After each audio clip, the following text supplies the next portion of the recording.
و توێژی سایتی دیفۆر لەگەڵ هاوڕێ ئیبراهیم عەلیزادە دەبیر ئەوەڵی کۆمەڵە لە ژەرناوی ئێمە پەنابەرانی هەڵاتووی شەڕ نین کە هەر ڕۆژە بمانگوازنەوە پشتمان بە خەڵکی باشوور و ڕۆژهەڵات گەرمە. لە چەند ڕۆژی ڕابردوودا گوێمان لەوەها دەنگ و باسێک دەبێت کە جارێکی تر حکوومەتی هەرێمی کوردستان فشاریان خستووەتە سەر کۆمەڵە و ئۆپۆزیسیۆن بە چۆڵکردنی ئوردوگاکان و چوونە ناو کەم.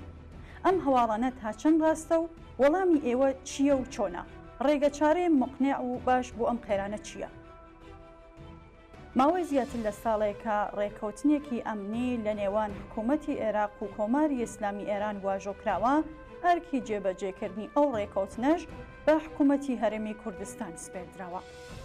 بەو پێیە لە هەردوو زۆنی سەوز و زەردی حکوومەتی هەرێن کۆمەڵێک ئاستەن بۆ ئۆپۆزیسیۆنی ڕۆژهەڵات لە هەرێمی کوردستان دروست بووە. گرنگترین بەشی ئەو ڕێکەوتنە پەیوەندی بە سنوورەکان و بوونی هێزی پێشمەرگە لەو سنوورانەوە بوو. ئەو لایەنانەی کە پێشمەرگەیان لەسەر سنوورەکان بوو لە دوای ئەو ڕێکەوتنە شوێنەکانیان چۆڵ کرد و کشانەوە بۆ ئەو شوێنانێک کە بۆیان دیاریکرا بوو. بەڵێنیشیاندا کە لە هەرێمی کوردستانەوە هێرشی چەکداری نەکەنە سەر کۆماری ئیسلامی و بەگشتی لە هەرێمی کوردستان جم و جۆڵی چەکداریان نەبێ. لەو ناوەندا وەزعی کۆمەڵا ڕێکراوی ئێمە تایبەتمەندی هەبوو. ئێمە بۆ ماوەی 25 ساڵە بڕیارمانداوە کە هەرێمی کوردستان وەکو پشتی جبهەی خەباتی چەکداری بەکار نەهێنین. لەو ماوەیەدا ئەولەویەتی ئێمە پەرەپێدانی خەباتی مەدەنی و کۆمەڵایەتی لە ناوەی وڵات بووە و هەمووان دەزانن کە ئەو ئاراستەیە دەستکەوتی بەرچاویشی بووە. لە هەرێمی کوردستانی چالاکی ئێمە مەدەنی، سیاسی و مێدیایی بووە لە چوارچێوەی یاسا و ڕیسای ئەو هەرێمەدا. هەرەو چالاکیانەی کە لە هەموو وڵاتانی ئۆروپایی و لەگەڵێک شوێنی دیکە ڕێگە پێدراوە و بەڕێوە دەچێت. چەکیشمان ئەگەر پێبووە بۆ دیفاع لە خۆمان بووە، وەکو ئەوەی لە هەموو عێراق خەڵک شەکی پێیە.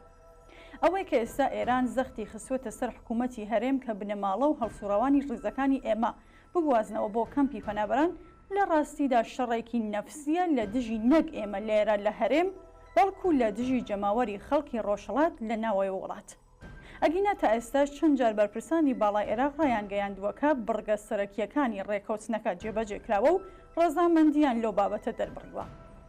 کەمپی زەڕگوێز کە کۆماری ئیسلامی داوای چۆڵکردنی دەکات لە ڕاستیدا کەم بنیە، بەڵکو یەکێک لە لادەکانی هەرێمی کوردستانە کە کاتی خۆی ڕژیمی بەعسی فاشیست وێرانی کردبوو.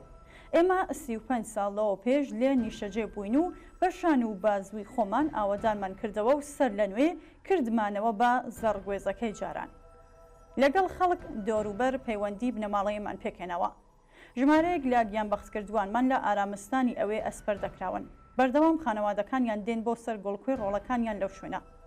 بە لە بەرچاوگرتنی ئەو ڕاستیانە و ئەو مەبەستەش کە ئێران هەیەتی کە ئاماژەم پێکرد، چۆڵکردنی ئەو شوێنە لەلایەن ئێمەوە قابلی قبول نییە. بەڕێوەبردنی ئەو داوایە کۆماری ئیسلامی ئێران زەربەیەک دەبێت لە پەیوەندی خەڵکی ڕۆژهەڵاتی کوردستان لەگەڵ هەرێمی کوردستان و دەبێتە برینێکی قوڵ کە بە ئاسانی چارەسەر ناکرێ و هەرێمی کوردستان زەرەرمەندی سەرەکی دەبێت. پەیوەندی مێژووی خەباتی ئازادی خوازانە و ڕزگاری خوازانەی ئەو دوو بەشەی هاوچارەنووسی نەچەوەی کوردووە ئاسان بەدەست نەهاتووەکە کەس بتوانێ بە ئاسانی گەمەی پێ بکات. ئێمە بەش بە حاڵی خۆمان بەرپرسیارین بەرامبەر بە پاراستنی ئەو پەیوەندیە مێژوویەی کە بە خوێن ئاودراوە و مافی ئەوەمان نییە تەسلیمی وەها داوایەکی ناڕەوابی. ئێوە وەکو ئۆپۆزیسیۆنی ڕۆژهەڵاتی کوردستان هۆکاری پشت ئەم زەخت و فشارە ئێران تەنها لە بوون و وجودی خۆتاندا دەبینەوە یان فشارە لەسەر حکوومەتی هەرێمی کوردستانیش؟ دەیان ئاماژە هەیە کە پێمان دەڵێ ئەو فشارە بەر لەوەی ئامانجی لاوازکردنی ئێمە بێ ئامانجی حکوومەتی هەرێمی کوردستانە. دەکرێت پێم بڵێن ئاخۆ شاری کەرکووک بە پیلان و بە فەرماندەی کێ لە هەرێمی کوردستاندا بڕە؟ دەکرێت پێم بڵێن کێ لە پشتەوەی بڕیارە یەک لە دوای یەکەکانی دادگای فەدەراڵی عێراقا بۆ بچووکردنەوەی قەوارەی ئەم هەرێمە؟ هەردوو دەوڵەتی تورکیا و ئێران چاویان بە هیچ ئاستێک لە ئازادی و لە ژیانی ئاسوودە بۆ خەڵکی کورد لە هیچ پارچێکی هەڵنایە. هەر بۆیە لێرە فشار بە حکوومەتی هەرێم دێنن بۆ ئەوەی وای لێ بکەن کار لە خەڵکەکەی خۆی بێگانە بێت، نەتوانێت ببێت بە ئۆلگو بۆ هیچ پارچێکی کوردستان. پێم سێرە بۆچی دەبێت کەسانێک لەو هەرێمە هەبن کە ئەو حەقیقەتە سادەیە نەبینن. تا ئەو جێگەیە کە بگەڕێتەوە بۆ ئێمە کۆماری ئیسلامی خۆی باش دەزانێکە هێز و توانایی واخەی ئێمە لە شوێنێکی دیکەیە. لەو شوێنەیە کە کاتێک بانگەوازی مانگرتنی گشتی دەکەین چەند ملیۆن کەس وەڵامی پێدەدەنەوە. ئەوەی کە ئەمڕۆ لە هەرێمی کوردستان فشاریان خستووەتە سەر تەنانەت بەدەیەکی ئەوە نییە کە لە بەشێک لە ئەوروپا چالاکی دەکەن. بە تایبەتی هەڵوێستی ئەوە وەکو کۆمەڵە لە بەرامبەر گشت ئەو ڕووداوانە چییە و دوایین هەڵوێستی خۆتان با دام و دەستگاکانی حکوومەتی هەرێم وتووە؟ بەڵێ پێمان وتون و بەخۆشیەوە ئەوانیش دەرگای گفتوگویان لەگەڵمان لەسەر ئەو بابەتەدا نەخستووە و هیوادارم ڕێگە چارێکی معقولی بۆ بدۆزینەوە. پێویستە ئەوەش بڵێم کە ئێمە ئاسۆمان لۆدی و لە ڕۆژهەڵات ڕوونە. گۆڕانکاری لە ئێران چارە هەڵنەگرە و زەمن لە ساڵحی ئێمەیە. لانی کەم شۆڕەشی ژینا دەبێ ئەوەی بە هەمووان سەلمان دەبێت. ئێمە پەنابەرانی هەڵاتوی شەڕ نین کە هەر ڕۆژە بمانگوازنەوە بۆ کەمپێک لە تاڵی و سوێری خەباتێکی 50 ساڵە هاتوینەتە دەر. ئەگەر دەڵێم تەسلیمی ئەو داوە ناڕەوایە نابین پشتمان بە جەماوەری خەڵک لەم دی و لۆدیوی سنوور گەرمە واتە باشوور و ڕۆژهەڵات. ئەو خەڵکەی کە لە هەردوو دی و لە تنگانەدا بەهانای یەکەوە هاتوون و ئێستاش دڵیان ئاگای لە دڵیانە. ئایا بڕیار و بۆچوونێکی یەکگرتوو هەیە لە نێوان هەموو هێزەکانی ئۆپۆزیسیۆن سەبارەت بە یەکگرتنەوەی ئەو بڕیارانە چوونەکەم خەباتی مەدەنی یان ڕەتکردنەوەی هەموو ئەو فشارانەیە؟ بەڵێ بەخۆشیەوە ئەو هاوهەڵوێستی و هەماهەنگیە لانی کەم لەسەر ئەو بابەتە هەیە.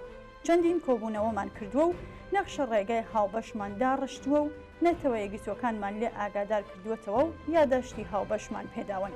بەڵام وەکو هەمیشە کۆماری ئیسلامیش بۆ تێکدانی ئەو هەماهەنگیە بێکاردانە نیشتووە و ئێمە دەزانین کە هەوڵی دیاریکراویشەیە. هیوادارین هەموو لایەک بە چاوکراوەیی و وشیاری هەوڵ بدەن نەکەونە داوی وەسوەسەی فریوکارانە و ئەو یەکڕیزیەی کە لەسەر ئەو پرسە پێکاتووە نەخەنە مەترسیەوە.